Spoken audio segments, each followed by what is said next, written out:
Hello friends, welcome back to Cramps and Chaos. Before we move on with today's chapter, I have a disclaimer for you. This podcast is for information purposes only, and it's not intended to replace professional medical advice, diagnosis, or treatment. Cramps and Chaos is a platform where people affected by endometriosis can share their stories. These views and experiences are personal and may not reflect those of all individuals living with endometriosis. There aren't any right or wrong answers, everyone's journey is different. Today's guest is Nina, an amazing strong woman who will tell us about her experience with endo, her diagnosis and relationship with pain, traveling with endometriosis, and more. A little warning, we will be talking about abortion around 5 minutes in during today's episode. So if that is a triggering subject for you, you can skip ahead. I hope you enjoy today's conversation with Nina. Hey Nina, welcome to Cramps and Chaos. It's so good to have you with us. Thank you. So tell us a bit about yourself and, who are you and what do you like to do in life? So I'm a French young woman. I am a singer and a clown and an actress.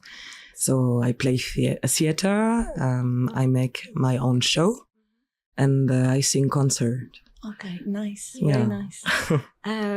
So I guess I'm going to start with this question, which is, when did you first get your period? And was it really bad from the beginning? Was the pain really bad from the beginning? So it started when I was 12. I have a twin sister, and it was 6 months after her. And it was not bad at all. It was really easy peasy, I guess, until I was 18.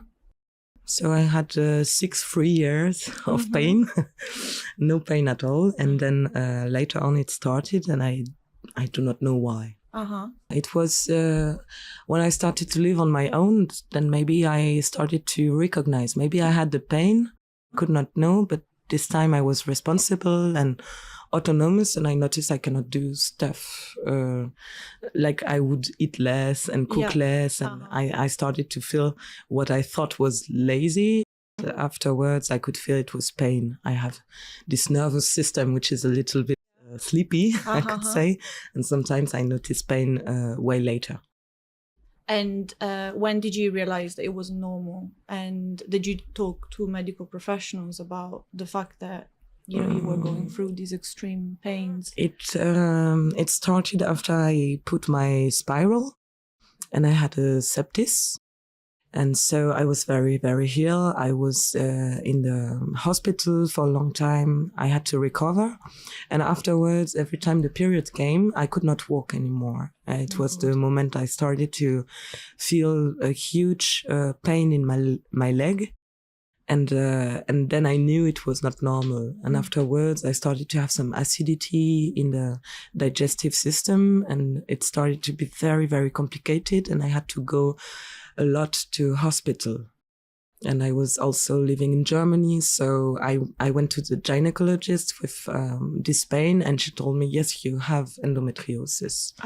Okay. So I did not ask for it. I didn't know it exists, and somebody told me that I have it. Okay, so you were diagnosed in Germany? Yes. And that was after your sepsis? Yes, it was 2 years after. Were you given any treatment when you were diagnosed? Yeah, she gave me the pill. It was without estrogen, and I could try it for like 2 or 3 months.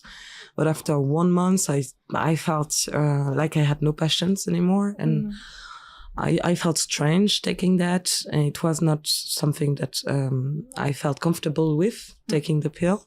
So in my anger, because my period still came and I still was in a lot of pain, I chose not to take it anymore. Yes. Yeah, I understand. I think the same happened to me. These last 2 years, I've been on the pill, and I had the same pain, just slightly different pain. Yeah. Because I remember last time we talked about this, how like it changes your pain. Yeah. But you can't even recognize it anymore. So it's just after a bit, sometimes it doesn't make sense. And what I heard is that there is like a lot of different pills. I guess more than 80 different kind. A friend of mine is like trying all of those, I think she's crazy, but still she does. I respect that. And for me, I took a second one later on, like, 6 years later. It was this year. And the pain was not there anymore, but my hormones were so different. And I felt so depressed, so I had to stop it also. Yes. For me, it was no solution. Okay. When you were diagnosed in Germany, were you also diagnosed in France at any point? No. I went to the doctor and I say I have it. And so they say, okay, we have to prove it. So I did IRM,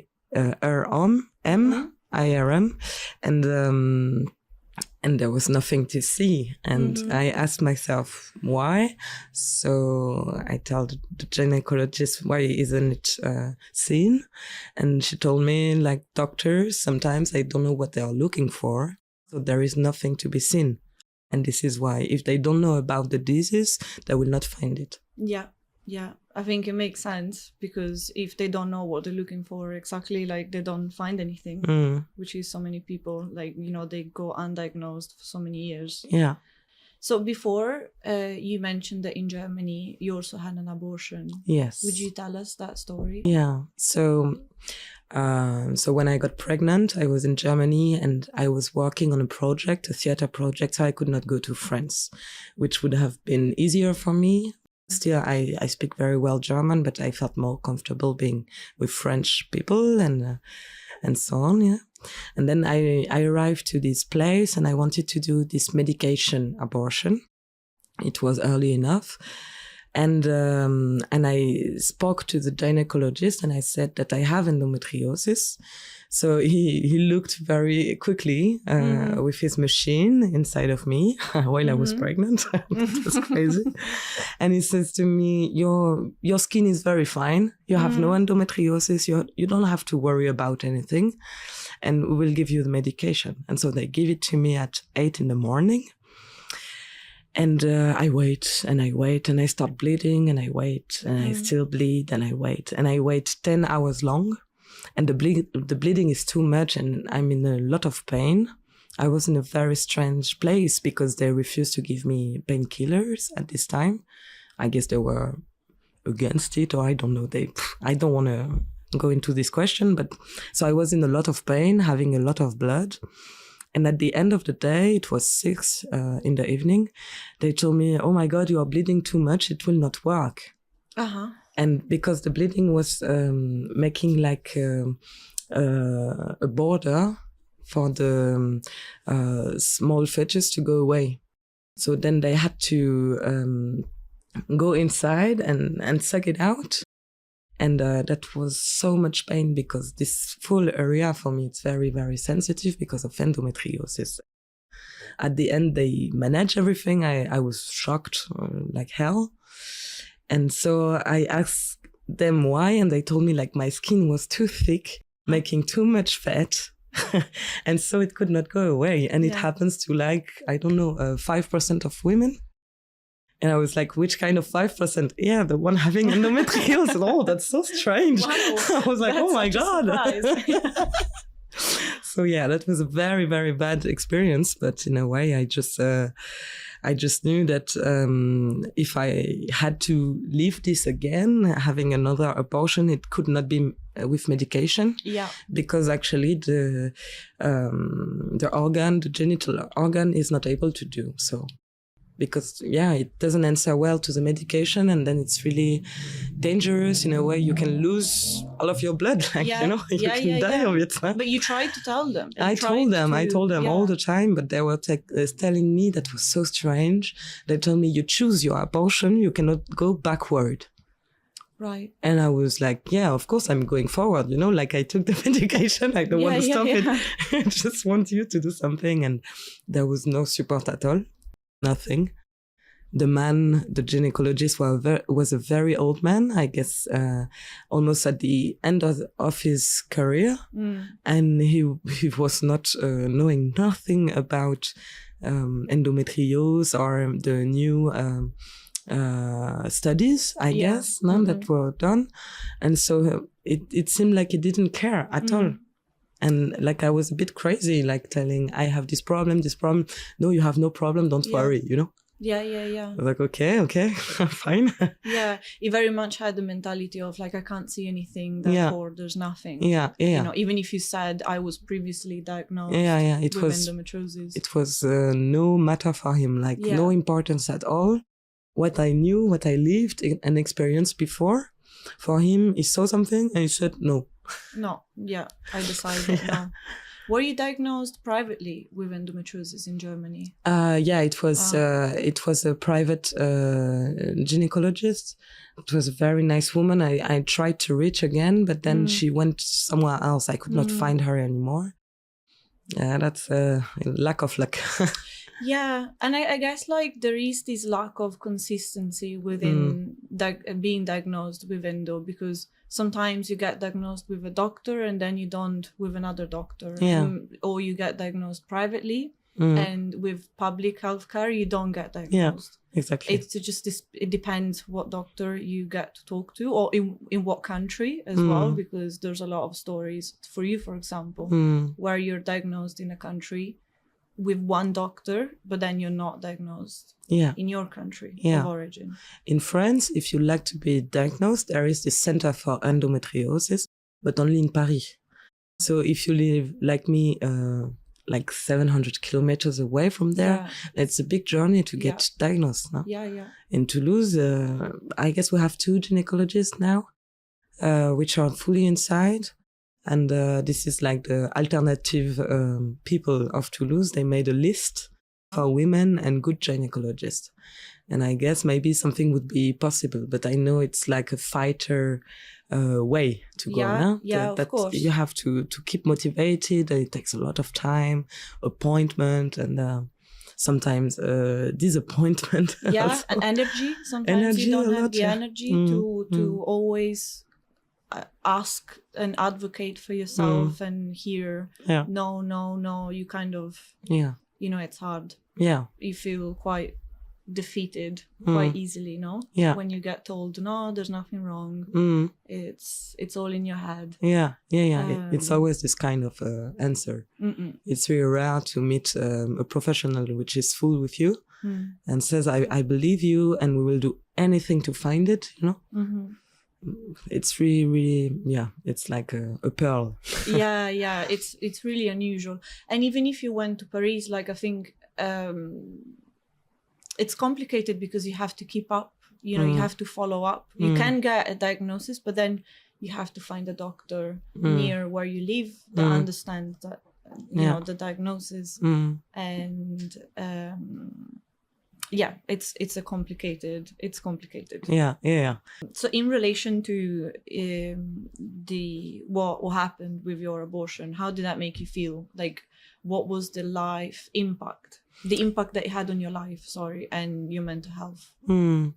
Well, at first I was really, really traumatized and hurt.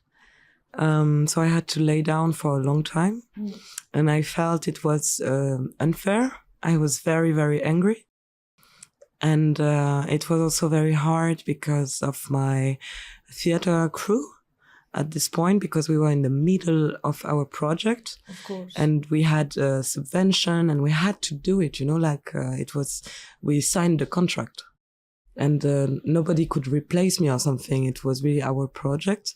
So I felt really, really bad for them because we had to cancel one show. It was the first time in their career, in 30 years of theater, first time they canceled. So I had this guilt, and I could not carry stuff for like 2 weeks. And we had this circus tent, and you know, we had to install the full scene. So my work was to gather enough energy to play the show, to sing, to be happy, to have body energy and body presence. And there I had to feel like a Wonder Woman. And it was super, super hard. But luckily, my very good friend, a very, very good friend, came at this time and visited me. And so I had this support. I was not only one, we were two together in this crew, in this problem. So actually that was, I needed to reconstruct, to rebuild myself a little bit, to go inside the body. I had worried that it's not over, that maybe some consequences come after. Yeah. And I was actually very, very lucky. Everything went through and well. I did not bleed or something. And I had to take the plane to go to Japan. Also, like 3 weeks after the abortion. Oh, wow. I was very, very scared because maybe I could not take the plane because of the pressure. But that was fine. It went through. So I had a lot of worries all the time. Will I be healthy again? You know, like, yeah. And for my mind, I mean, it was so much to be mistreated this way and mistrusted also, like I'm a liar or this kind. You know, I had to feel a new empowerment. And I guess the theater for me was really nice because I had this scene inside. I had to be pissed off and yell. And so I used all of my anger and I was really putting it inside of the show. So I said always to my crew, I'm so lucky. You know, I was like, all right, here I go. I will do it. Just moments before getting ready and being like, guys, like, I know exactly what I'm going to yell about. It's true. It's true. But yeah, no, I can only imagine because, you know, we can say like it's gaslight, what you had to emotional abuse, to not only not being explained what was going on, you know, things happened and you warned the doctors that could happen. And then when it happened, no one said, oh, you know, you were right. Yeah. And so you were left with this sense of what if it happens again? You know, it's really hard, like, to take in mentally. So I think the hardest part for me is when people ask me if I want to have children. I say no, but if I get pregnant, I will have this child, even though I don't want to, because I'm so not able to imagine again to have this kind of experience. Yeah. I'm like, it depends. If I'm in Toulouse and I go to this place I know, which I trust, okay, no problem, you know. But if I don't know where, then I will have to have this child. I cannot trust it anymore, you know. Yeah. And for me, the endometriosis is no trouble to get pregnant. I don't know what happens with the pregnancy. No idea, and nobody has. I just know it's possible to. Yeah. But I got so hurt that I'm really afraid of a new abortion. Yeah, of course. In this way. No? Yeah. And so it makes the septis, the pill, so the spiral, the pill, and the abortion. Nothing is right from this genital center, you know? But no one explained anything either. Like, things went wrong, but no one ever said, oh, you know, it's because of this, it's because of that. So you're just left in the dark, wondering what happened, and how do I make it not happen again? If I'm in this situation again. Yeah. This is the only thing they tell me every time is, it happens. It's 1% of the women, 5% of the women, you know, it happens. I'm like, all right, thank you, lucky me. I got lucky me, that I mean, a lot of winning. You know, it's very strange. They can only say that, you know, like, how come? And I know it's the inside, and this is, I know it's related to endometriosis now, like for the spiral, that it gets oxidation. It means I had to be very sour inside. And if I'm very sour inside, it's because when I have my period and stuff, you know, I'm creating this kind of... like the inflammation. Yeah. It makes some kind of fluids, which go then to the spiral, which oxidated, which made the stuff. Yeah. And it was crazy because when I arrived to the hospital with my pain and with this septis, no? And I say to them, this is my spiral. They say, no. Your pain is here, your spiral is there. It's not the same place. It's not connected. I'm like, it's my body, you know, it's inside of me. Like, I know what's the matter. I have a feeling. I know that where it takes place, no? And so they waited 3 days before to take it out. Even though they told me, "Oh my God, milady, it's 3 green." days Yeah, with sepsis. yeah. Oh my God. And they said crazy stuff like, "It's green," and I like, take it away. Yeah. It's disgusting. The spiral. Yeah. I find it disgusting. So Yeah, please take it away. We don't have the material. Come later. Oh God. I come later, but I was so here. I was dying. Yeah. And they were, "Why didn't you come sooner?" I was like, I came sooner. I was here. Well, I don't understand. But it's like the health system. I mean, almost everywhere it's the same. No? There are a lot of young people get infected, and then they have to wait and wait. I'm not the first and not the last one, unluckily, this kind of stuff. But with women, I have the feeling, it comes a lot. How do you kind of place misogyny and patriarchy in general within the health system, especially the one of people with a uterus?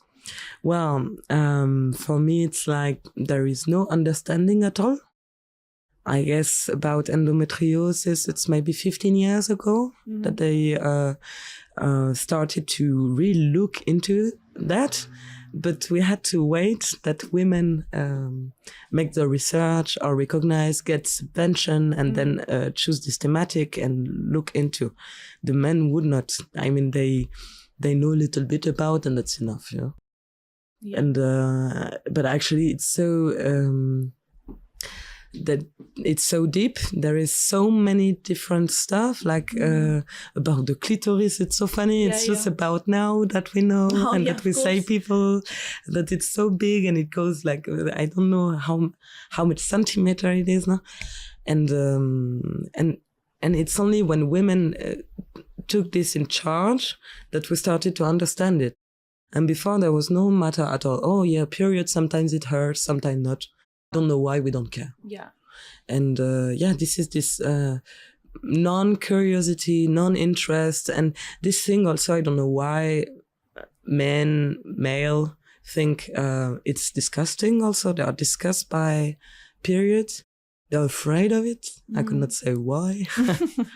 It's just, and so maybe it's why it's not interesting, but And so for me, it's a lack of interest, lack of curiosity. Yeah. This is and then they don't trust. Yeah, that's massive. Yeah. Yeah, we had this discussion, I was telling you, it's because we all grew up together. And then when we are 11, 12, and we say, "Oh, I don't want to go to sport," I would say, "I have period." And then they started to be jealous. And so they don't want to know. And it's like, shit. Like you have trouble, and that's fine because you didn't go to sport. I guess like this kind of strange competition. Huh? It's almost like this mysterious thing that makes you, in a way, you don't fit in a society that wants you to be 100% productive all the time. And there's always this, especially with endometriosis, are you feeling that bad? Yeah.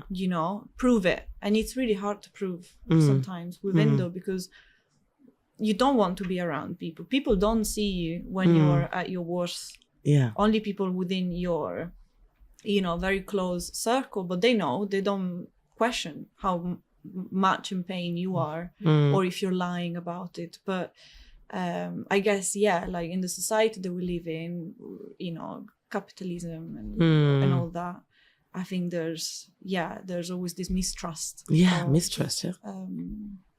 of pain, especially disease and pain. A lot think that it's an excuse, and so it's sometimes related in this society to laziness.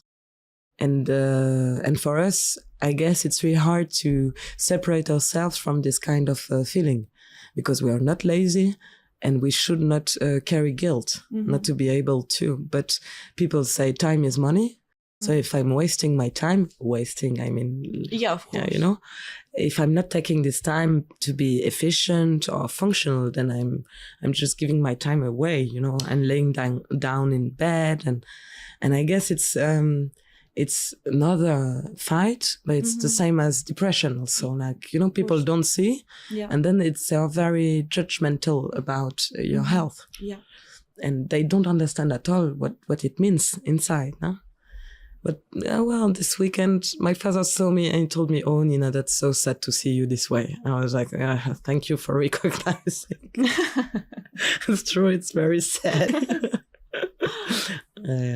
And so I'm the one telling, "Don't worry, it's like usual, it will pass away." How do you deal with people's expectations and your health in relation to work and, going out with friends, making plans? Well, for me, I never had a normal job.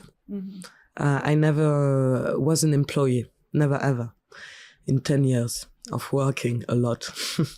And so I always make my own team, make my own job, and work with people that know me already. And then they know me personally and they see that I miss some very cool stuff. Yeah. And that I regret and they regret. And so they are fully in respect of my state of health. And so I felt kind of comfortable around those people. But they were in Germany and now I want to be in France. And I think it's really hard. I will get a new job now. And I think, okay, I will have to go the hard way. It means with my endometriosis and my trouble walking, I will go to work. They will see me and send me home. And then I will tell them that's like this every month. And then we'll see what happens. I just know they're not allowed to fire me because of that. So that's my protection. But I'm not really protected. Maybe they fire me and maybe then I have to go in justice. And I don't know, I feel a bit scared about being employed because I know there is a part of the contract I cannot respect. And I don't know, should I tell it before? Should I tell it after? This kind of, am I messing with my professionalism or not? How? How do you tell them after or do you tell them upfront? I don't know. You don't, I don't know. You go by situation. That's it, Because, I have no trust, Maybe if I go before and I say, I have this, maybe they say, I'm sorry, we cannot work with you. And I'm scared about it. So this is something I'm still keeping for myself. But next time I see them, I will be inside of it. We'll see. I mean, for theater, it depends because sometimes it works wonder, passion, and the need for responsibility. It can be really amazing. And sometimes it doesn't work. So when I say it work, I have this experience on stage. I had to play 3 hours long, a show. And so before the show begins, I do this full concentration stuff and I see emptiness and maybe only light or just darkness. And then I breathe in and out very deeply. And when I come up and I'm full focus inside, I am the new personage and I am the new character. And when I'm this character, I'm not Nina anymore. And the character is full Elsie. So I felt like new strengths and new body and new feelings. And then I could be on stage with the full presence and play without any pain, without any disability. Even though my leg were hurt, I could still jump and dance and whatever I like in front of 400 people. That's insane. That was like a crazy experience. I felt this kind of fire, flame. And so I was like really Elsie. And then it's over and I have this 1 hour. Wow, I have the feedback of the audience and I feel like full in the party. And then suddenly, spam. The disease come back. I'm Nina again. Yes. I'm not dreaming, not floating anymore. I'm just here and I have to go to bed right away. I cannot meet anybody. And then it was 3 days of, I'm completely dead. Out. Yeah, completely out. It took you out. Yeah. But to me, that's insane that you still went on stage and performed. That's having like a full-blown period pain, endometriosis pain. Yeah. And you almost like dissociated from your body. Fully. You almost separated yourself. That's so interesting. And I guess, that's the power of will and responsibility and being more than just oneself. Like I play this part on stage with 14 other people, and they Yeah. count on me, and those 400 sitting also, Yeah, of course. And so you feel this full energy. You're like, okay, I'm nothing. I will die now, and I just go on stage, and that's fine, like it is, and we will see, And the adrenaline is then so high up that you have magical abilities. Yes. In terms of what we're talking about, were there any other times that you couldn't do? You couldn't go on stage and do what you love? Well, I mean, if it's only like workshop, I can do it for 10 minutes and then I cannot anymore. So I can participate to improvisation, but I have to really gather the energy, and I have to be only focused on my legs, and I have to think, okay, you will be on stage, and when you are, you do the ritual, and then it will work. And sometimes it's a bit sad because I give myself like 100% and I just feel I'm still next to what I want to do. Yeah. I'm not in my full ability. And afterwards, when I get the feedback or anything, I cannot focus, not concentrate. I'm just in the pain. And so that's no pleasure. It's a lot of loss of pleasure. And I still do, but then I lay down and everybody's, Nina, do you need something? I'm like, oh, no, don't speak to me. I feel like this wild animal. I'm like, no, thank you. At the same time, they're so sweet, They really want to help. But I'm so frustrated inside. Everything feels like an attack, like I want to handle myself and I cannot. So then I have to make peace with my disability and then accept that everybody is really nice and then feel in trust with them. And then I will get some tea and they will give me some hot bottle and, this kind of stuff. But sometimes I feel so much anger and aggression. I'm like, no. How do you deal with that? Like whenever you're feeling so angry, I imagine at your body, like not being able to do something. Yeah. How do you kind of make peace with that in a way? It's always very complicated, no? Because the part of the anger is the frustration of not accepting what is going on. Not being able to go for a walk or to cook or to accept anyone coming in. And so, for me, it's the distraction which work. Sometimes I cannot listen to people, so I have to, watch a series or listen to music or just lay down. And at those times, I cannot sleep at all. It's just waiting. Yeah, so it's more of the waiting, and I understood that the pain is bigger if I need to go to toilet. So I need to be nearby the toilet, and then I can have those 30 minutes of normal being almost. Yeah. So then I will look a distraction with the people which are near to me. Yeah. Yeah. And I guess to accept I'm weak and that people do stuff for me, then I feel okay. And if I don't feel like people are allowed to do something for me, then I'm angry.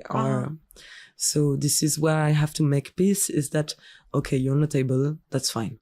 Only the accepting.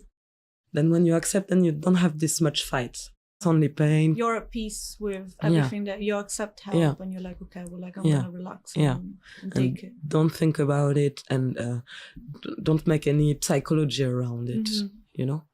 It's just a phase. It's here. I'm always reassuring people, don't worry, it will go away. It's almost done. Yeah, it's crazy that you reassure other people of like, this is normal. Yeah. This always happens to me and it's going to go away. Yeah. Because every month it's tiring to say always, people, oh my God, it's so terrible. And like, yeah, it's every month. Yeah.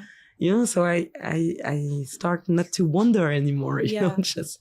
And so not to get pissed off because people don't know about it, no? And they make so much worries, and it depends. Sometimes it makes sad because you wish to go to a concert or you want to go to a nice hike, and you cannot. Yeah. And I guess that's the most difficult, not to be able to live life. Yeah, I can relate. Mm. In terms of managing your pain, did you find throughout the years anything that helps you? You know where I'm going with Yeah, it's the train. It's the train. Yeah.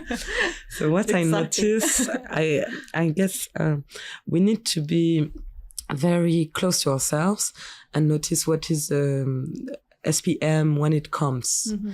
For me, I have this very nice trick for myself. It's that I start to be pissed off and I say that everybody suck or something. And if I say that it's not normal, it means that next week I will have my period. This I know. Like everybody is dumb. Oh, okay, that's SPM, you know, and I recognize, because otherwise I don't say that. So it's clear. Okay, new me or hormone coming, I'm angry. Personality change. Okay, I feel like a witch. That's it. Okay, I'm inside. So when I notice that, and it's soon enough, I know that I have to get my body in motion. I have to dance. I have to walk a lot and take my bicycle, and I have to be in motion, because if the day before my period, I can go, for example, in a hike. I live by the mountain. Then the body, the muscles are helping the nerves in a way, I don't know, and then the pain is less. And then I can avoid the bad phase of endometriosis. It's not working always. It's why I speak about a train. It's like if I can catch the train, no problem. Yeah. And sometimes I just miss it like 1 second and then it's over. And then the pain is real and big and yeah. So that's, for me, it's the more you get to know your body, the more you can enjoy a new experience surrounding your pain and the feeling of endometriosis. That's a possibility. But then you have to do a lot of introspection and listening to where does it hurt, and believing that you are able to do something also. Yes. This is also this willpower. Yeah. I guess it can help. But last time, this weekend when I had it, I was invited to a picnic with a friend I didn't see since, I don't know, almost 1 year. And so I didn't want to miss it. And I had my bicycle and I could not walk because I could not carry myself, but I could push. Oh. So I did everything with my bicycle. Then it was a beautiful day. So I could lay down in the grass with friends who know me, who know about it. And there I thought, okay, if I cannot walk, I can still do bicycle. So I would say to handle the pain is also to try out. It's okay to fail and just to see if it works or not. If I cannot, I cannot. Then I say, stop, I'm sweating and I'm almost fainting. And I say, let's go home.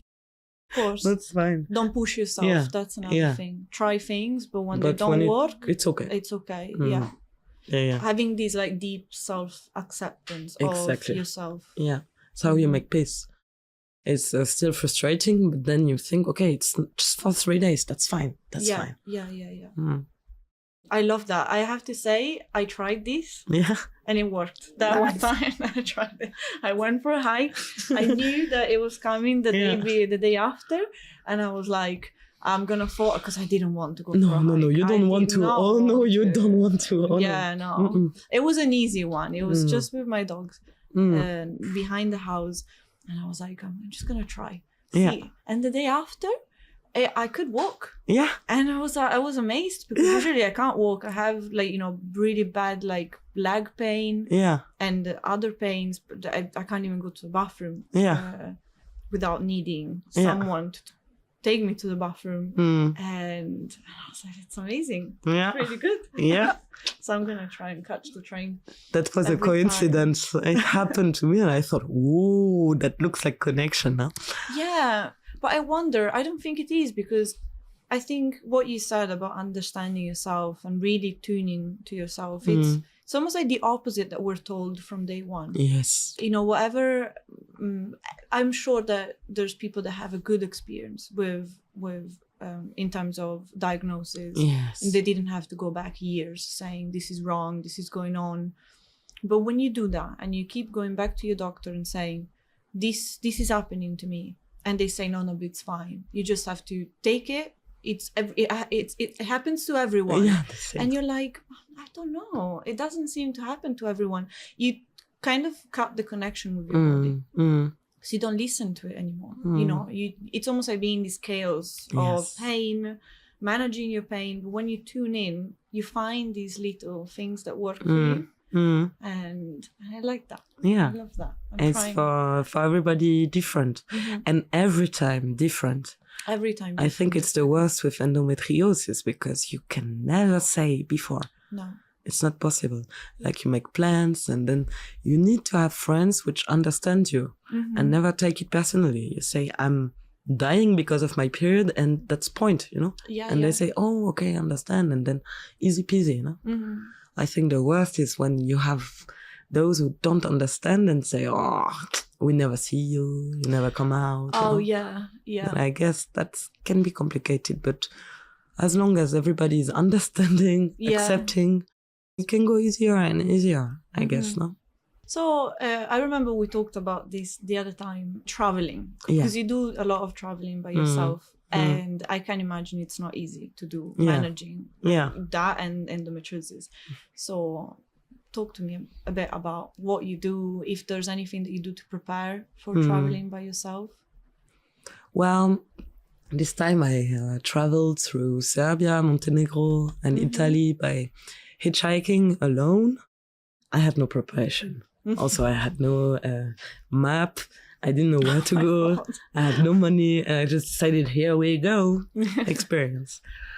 And so I knew eventually I will get my period. But I didn't know how to handle that. I just thought, I have my tent. If I need, I just stop. It had to be very, very clear in my mind. I don't need to go forward. If I need to stop, I stop.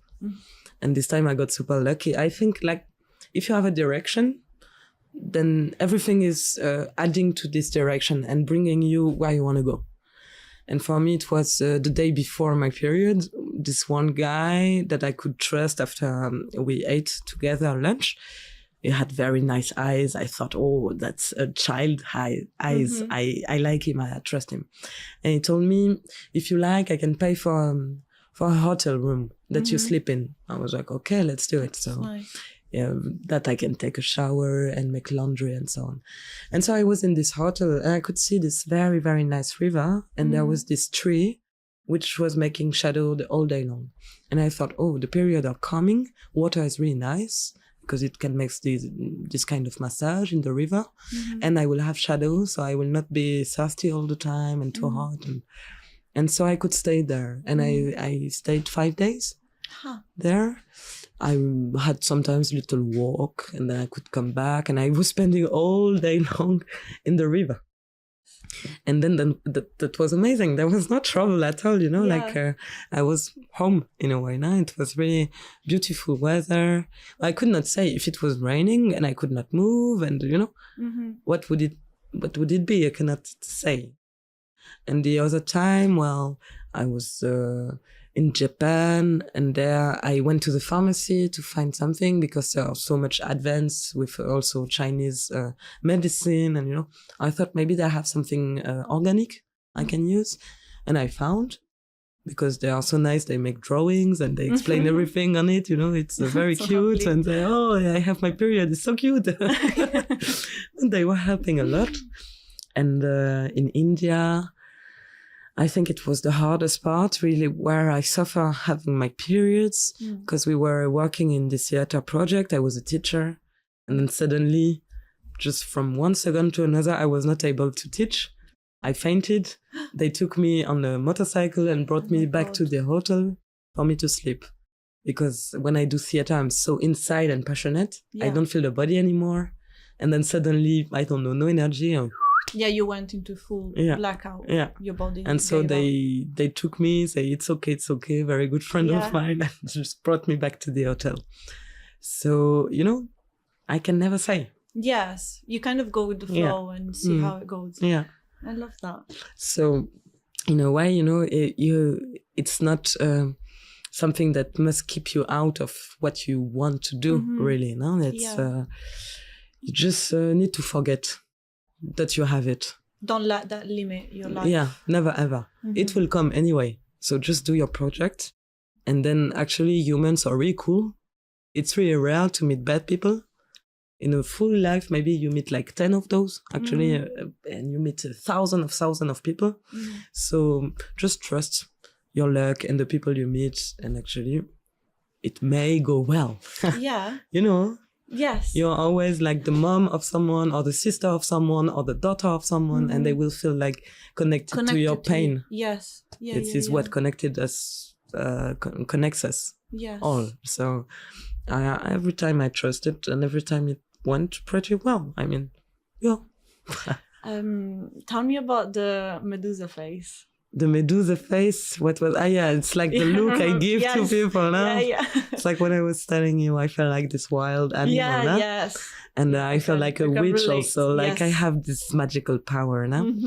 And it's, sometimes, we go on the street, we are just ladies and being ourselves now. And there is this harassment on the street. It can happen, even though you're at your baddest. And I guess they use that also, like you're super weak. And so people can just annoy you or try to speak to you or get something from you. When it happens, I know I am very, very, very scary. Because deep inside of me, there is violence. I feel it. I know it. It's true. It's extreme. So yeah, I was telling you about Medusa because I feel like nobody can annoy me. It's not possible. Yeah. I am too freaky, I'm too creepy. It's like, what is going on with her? She gets so red in the eye. I feel like I can petrify someone. I'm like, this. What did you say? I think I'm scary when I'm like this. Yes. Yeah. I can relate to that because I think you touch some sort of bottom of the bottom where you stop caring about being polite, being nice. Exactly. And if something happens, say at the supermarket, and someone says, you don't care. Like you get into this mode of like the only important thing in that moment is surviving. Yeah. That's why you feel like an animal, I think. Yeah. It's almost it's instinctive. Yeah. And the example about it was like how strong you can become. No? I was in this Indian train and we were driving for 15 hours. I had to sleep. I had my period. And next to us, there was this group of men, Indian men, and they speak about politics. And they are very strong and they know what they say. They are very manly. No? And they scream because it's politic. So they speak super loud and I get more annoyed and more, I need quiet time, Yeah. So I come down and I go to them and I say, it's really nice. You speak about politics. I love that. It's very important. I love politics. It's so important. Please do it again. Just not so loud, please. Just try to tune down. We are in India. It's a free country. We can speak whatever we like. But I stood my ground. I was like, do what you like, just not loud, And I was so sure about what I want that this group of men, I mean in India, this group of men look at me and, okay. And they were speaking like this and about politics. And I said, I have power. Yes, I have power. That's my power. I just have to use it. I would never do it. I think it's really annoying when somebody comes and tell you to hush the party, But that I was getting crazy. It was boiling, and I think they could see it. It's this Medusa face, Yeah, because I think you reach a point where you can't take it. Like, there's not even, am I exaggerating? You know how sometimes you think, am I being a bit of a bitch? Something, Am I too much? But when you reach that point, we're like, no, I need to sleep. I need some quiet. And I'm just going to stand my ground because otherwise I'm going to go crazy. Yeah.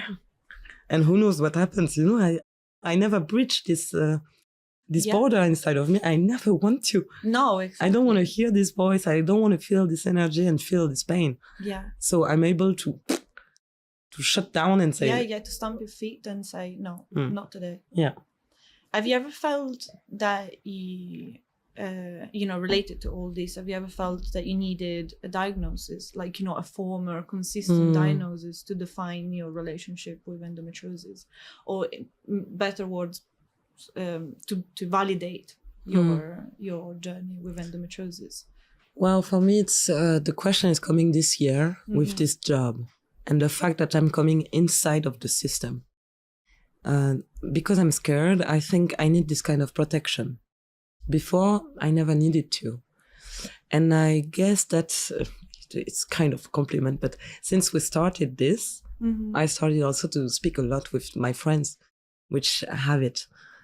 And I guess it's amazing to exchange with one another because we are all having the same kind of experience. And we understand so much each other. And we exchange tricks and so on. And the more I speak with those girls, the more I know I have it. You know, I get so certain. I feel like there is no doubt at all. And I don't need to be medically recognized because among my peers, I'm recognized. Yeah. So that's enough, you know. My family believe, my friend believe. Yes. And I exchange with some other which have, and I know it's the truth. And also you are medically recognized. Yeah, I was. Just not consistently across, you know, the doctors' countries, which unfortunately happens so often. Yeah, I agree. Like, I think sharing and talking about endometriosis is good for this because not only validates your experience, but I think it also helps kind of giving it a context. You know, when you talk about it, you give it words and pictures and colors and all that. Have you ever, like, if you had to kind of describe, if you shut your eyes and think about endometriosis, what do you see? Like, how would you describe it?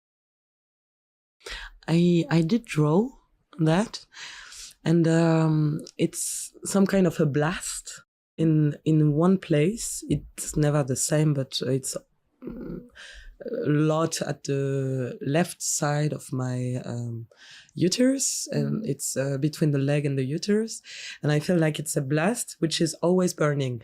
It's like a nuclear plant. It's always in this kind of fusion, and or the sun maybe. It's like I have burning sun inside that radiates through my whole body, and I feel like obstacle on the way, and this is where the pain finds its point.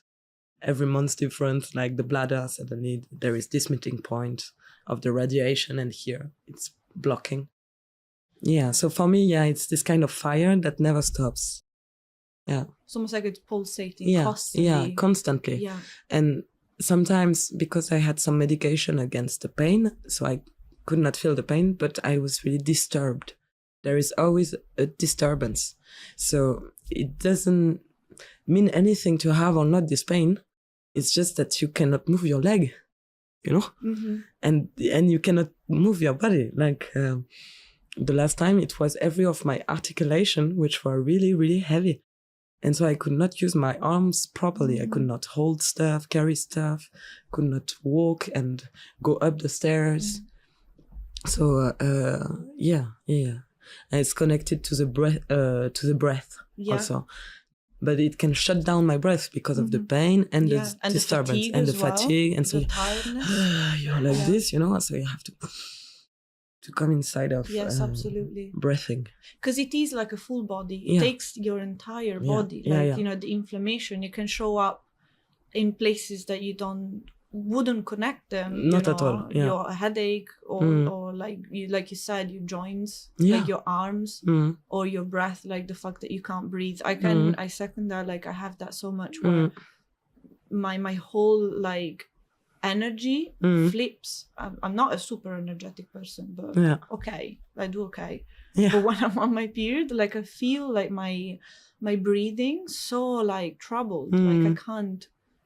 I was so slow in the mind this weekend.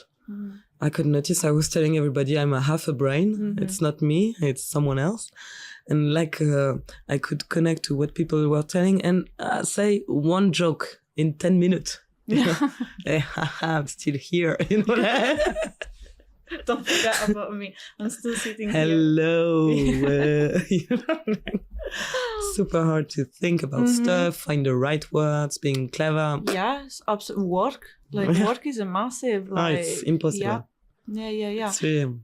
Which is weird because like it's really not just the pain, and the pain is you know horrendous, like what you described that it is for you, like legs and you know not being able to walk or talk But it's also like everything else, like your mind. In terms of, do you think doing something that you love, like a dream or a passion, do you think that helps with like the feeling of hopelessness that you often have when you spend so many days, in bed? I would say, yeah, to be passionate about something makes you more accepting what you are experiencing in a way that life has a goal in itself, in the passion. And so you know how to relate to your life. It's not just being efficient and functional and getting money and so on. Otherwise, I would be getting crazy. Like if it was so important for me to get money, I don't know how they do. I mean, there is a lot of women which are capitalists having this, but maybe they take the pill and agree with depression. I don't know. I guess there is a lot of, but for me, if my goal was only material and not like a metaphysical, then I don't know how I would handle the pain. So yeah. To accept that I'm so small and then to become big again, and this just being fully me, it's through the artistic expression. I can then I feel freedom, I feel flying, I feel through the passion. So I would say, to be passionate about something, it helps a lot, for sure.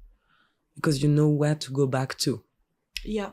When you lose your way, Yeah, exactly. Like you can dream about it when you're feeling like everything is kind of, it's too much. You can say, well, like I've got this amazing thing in my life that I can go back to when this is over. Yeah. And it really helps.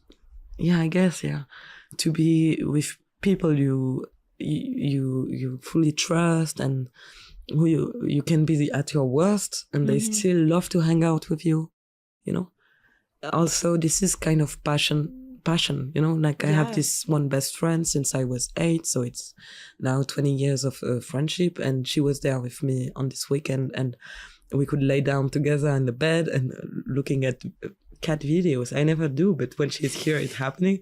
And we're like, it's a very nice time, I don't need to be fully myself. Or something, no? Yeah, exactly. Also, cat videos are the best. Yeah, it those works. Moments, it works. Dogs, cats. Like I love to watch videos of animals or funny animals in those moments. It really takes away mental pain. Woo. It's true. Do you have any sources of information that kind of helped you with endometriosis? I mean, like kind of make sense of all like books or? Yeah, well, there is a lot of website. Like if you look for endo, I don't know what. I could not say all the links, but on the internet there was a lot. There is also other people that do podcasts like you. And where women exchange and explain what is happening to them. And for me, it was my tante is always giving me information. I get email from her because my cousin also have it. And so as a mother, she is very, really interested. And so she always send me stuff. For me, I don't want to know too much because it takes so much focus. And it's more when something new is happening, then I'm looking for information. Otherwise, I like better not to focus about it. Because there is this magical stuff with the hormones, you forget about it during the months. And I really enjoy being in denial in this way. Like self-denial is helping a lot because I'm very brave. By not knowing I'm brave. And I think it's amazing. But I don't know. For me, it's like on the internet, you have so many stuff in a lot of language. If you see Quebec studies, they are very top of the top. In Germany, they're very, very good also. And I guess now we can find by the clinical university from Paris and this endometriosis center, I guess there is all information to know in French. But you have to look with the country. Okay. First, you see which country is more advanced, and then you take the text from the university, from the students, Never go to Doctissimo, I don't know what. Yeah. Just really focus on clinical university and students. It would Yeah, I be the agree. best, I Yes. guess. It's always what I do when I need to get more information.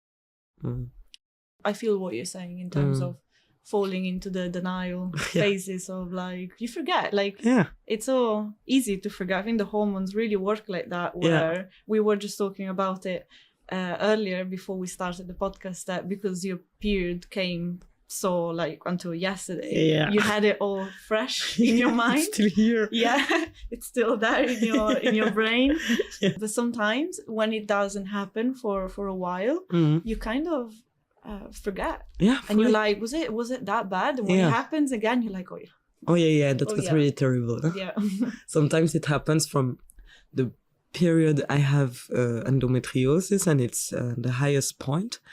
I can forget one day after another. It means like when we become tomorrow, I forgot yesterday. Yeah. And luckily I have some witness sometimes, not always, because sometimes I can forget the full day. It's super hard to remember, but it's so painful that when I get the memory, I'm just sitting on the sofa being twisting in every direction, making noises, and that's it. Yeah. And then I forget because it was the shittiest day ever. Yeah. I'm like, I don't want to remember it.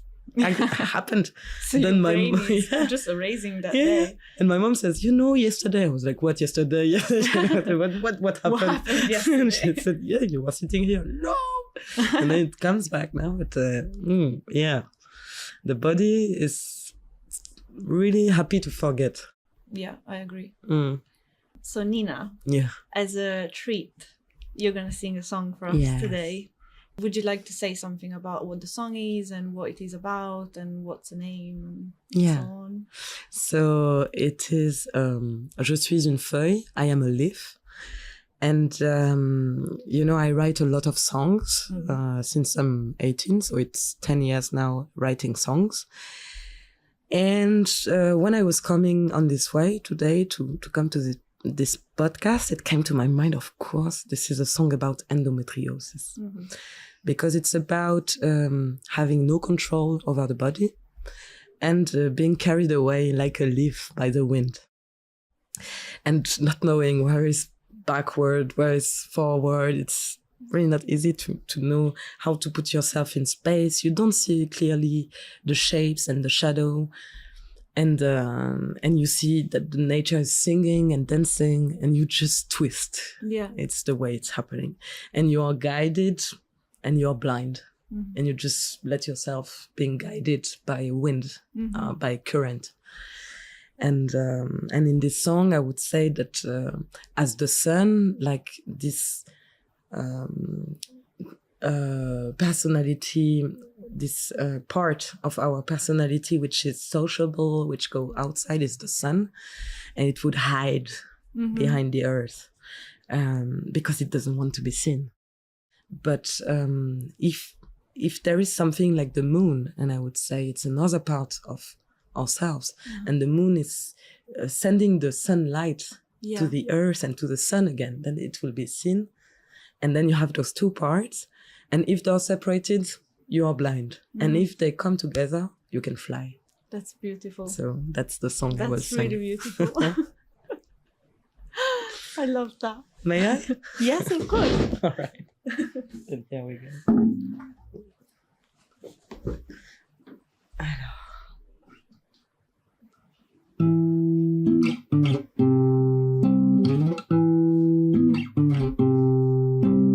Je ne suis qu'une feuille portée par le vent.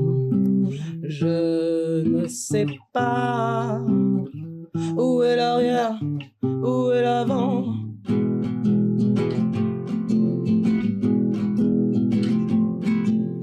Les arbres dansent.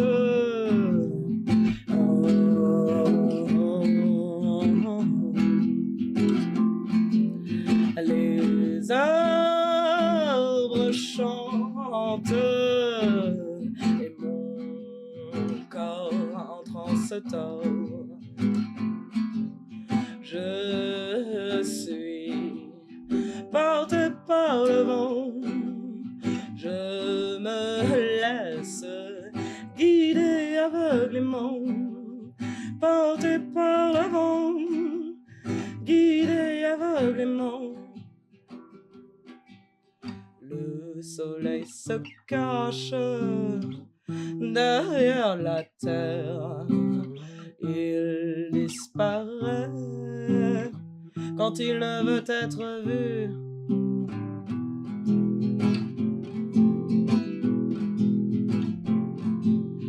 La lune, elle danse au milieu des étoiles.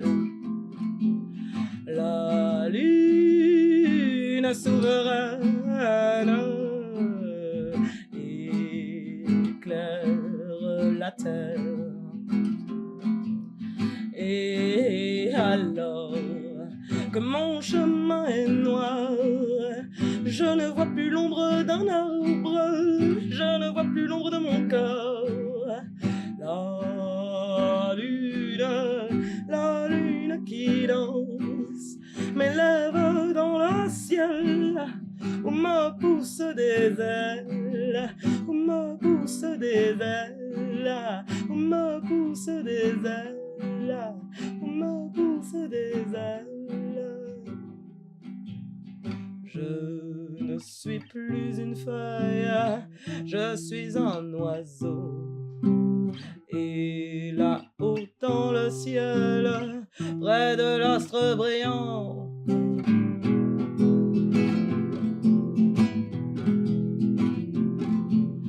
mon âme éternelle a pris les devants. Mon âme éternelle a pris les devants.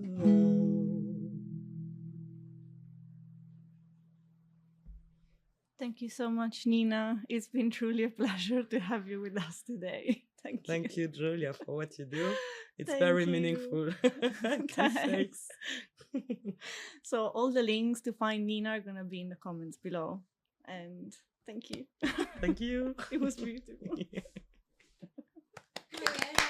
Yeah, we did it.